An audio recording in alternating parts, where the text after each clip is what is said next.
नमस्कार जी, स्वागत है आपका अपने YouTube चैनल वैदिक दर्शन पे।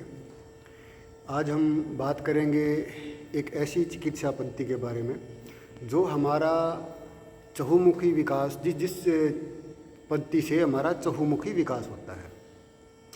तो जिसने भी हमारा ये चैनल सब्सक्राइब नहीं किया है वो कृपया इस चैनल को सब्सक्राइब कर ले और घंटी वाला बटन ज़रूर दबा दें ताकि हर नोटिफिकेशन जो है वो आप तक पहुंच जाए।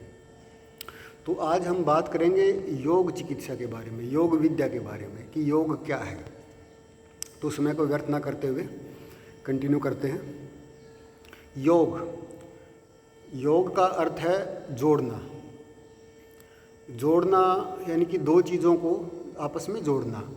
और योग शब्द जो है शास्त्रों में जो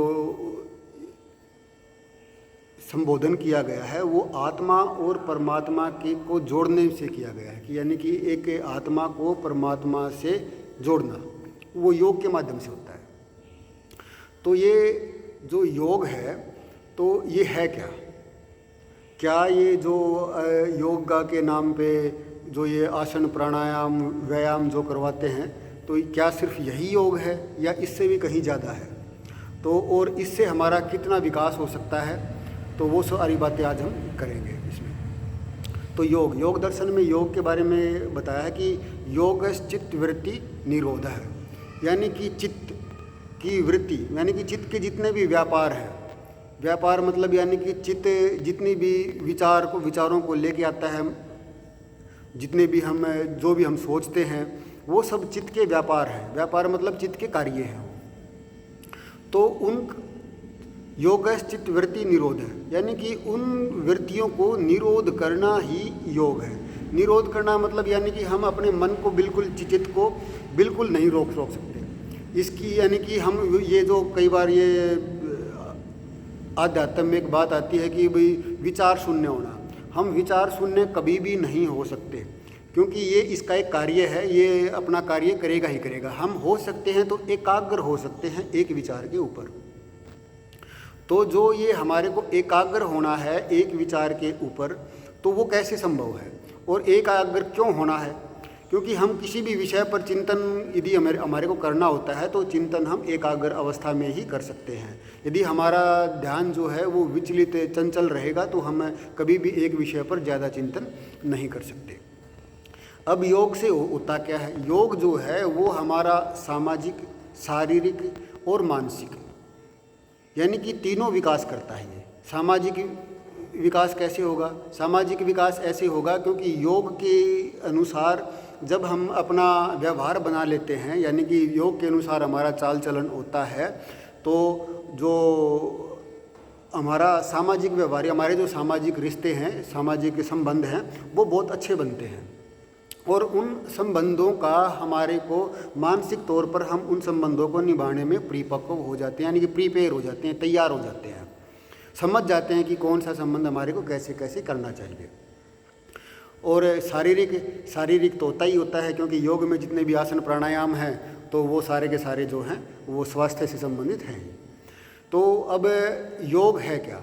महर्षि पतंजलि जी ने योग के 8 अंग बताए गए हैं। इसको अष्टांग योग बोला गया है। आज हम सिर्फ सामान्य से ही बात करेंगे। तो योग के 8 अंग कौन कौन से हैं? यम, नियम, आसन, प्राणायाम, प्रत्याहार, धारणा, ध्यान, समाधि। यानी कि जो इसमें जो पहले 5 अंग हैं इसके, यम, नियम, आसन, प्राणायाम और प्रत्याहार, ये बाह्य है, यानी कि ये बाह्य है, ये यानी कि बाहर जो हमारा व्यवहार है उससे संबंधित है सारे के सारे। और जो ये बाद के 3 हैं, धारणा, ध्यान, समाधि, ये हमारे आंतरिक हैं। ये इनका जो पालन है वो अपने अंदर करना होता है। तो अभ्यास जो है उनका अपने अंदर करना होता है। तो अब क्या है कि अब ये यम क्या है? यम है अहिंसा। यम के भी 5 अंग हैं, अहिंसा, सत्य, अस्तेय, ब्रह्मचर्य और अपरिग्रह। ऐसे ही नियम के भी 5 अंग हैं, शौच, संतोष, तप, स्वाध्याय और ईश्वर प्रणिधान। तो इस अष्टांग योग का यदि हम इसको समझ के इसका हम पालन कर सकते हैं तो हमारे को हम रोग और व्याधियों से तो दूर होते ही होते हैं। यानी कि रोग और ये जो बीमारियां हैं ये तो हमारे नज़दीक भी नहीं आती, क्योंकि इसमें हर चीज़ का, अपने खाने का, अपने जो किसी से दूसरे व्यक्तियों से व्यवहार करने का, अपने सोने का, अपनी नियमित दिनचर्या का, हर तरह से अपना ख्याल रखना पड़ता है। तो यदि हम एक नियमित दिनचर्या में रहेंगे और हमारा जो खान पान है, जो भोजन है, व्यवस्था है, वो बिल्कुल सात्विक और हमारी प्रकृति के अनुकूल होगी, तो हम इन रोगों से जो है वो हमेशा दूर रहेंगे। और हमारी जो मानसिक स्थिति है वो ऐसी रहेगी कि हम व्यवहार कुशल हो जाएंगे। तो योग है कर्म सुकौशलम, गीता में भी एक बात कही गई है, योग जो है हमारे को कर्म करने में कुशल बनाता है। तो इसके लिए हम इसको अष्टांग योग को समझना पड़ेगा और इसको समझ के अपने जीवन में उतारना पड़ेगा। अब उतारना क्यों है? उतारना इसलिए है क्योंकि इसका पालन करने से हमारा ये जन्म तो सुधरेगा ही सुधरेगा, क्योंकि हम जो वैदिक संस्कृति है, वैदिक संस्कृति ये मानती है कि इस जन्म के बाद दूसरा जन्म है और ये तब तक, ये जो प्रक्रिया है ये तब तक चलती रहेगी, तब तक हम मुक्ति वाली अवस्था में नहीं पहुँच जाते। तो मुक्ति वाली अवस्था तभी आएगी तब हम अष्टांग योग का पालन अपने जीवन में करना प्रारंभ करेंगे। तो उसी के लिए अब आगे से जो अगली वीडियो हम बनाएंगे तो उसमें हम बताएंगे कि आपको कि यम नियम क्या हैं और वो उनको अपने जीवन में हम कैसे उतार सकते हैं और इनके उतारने से क्या क्या हमारे को लाभ होगा। तो आशा है आप अष्टांग योग के बारे में खुद भी इसको जानने की कोशिश करेंगे और कोशिश ये रहेगी कि हमारी कि हम आपको ज़्यादा से ज़्यादा आसान तरीके से इसको समझा सकें, ताकि हम आप इसको अपने व्यवहार में उतार सकें और अपने इस जन्म को और आगे आने वाले जो जन्मों को हम संभाल सकें और मुक्ति की अवस्था प्राप्त कर सकें। नमस्ते जी।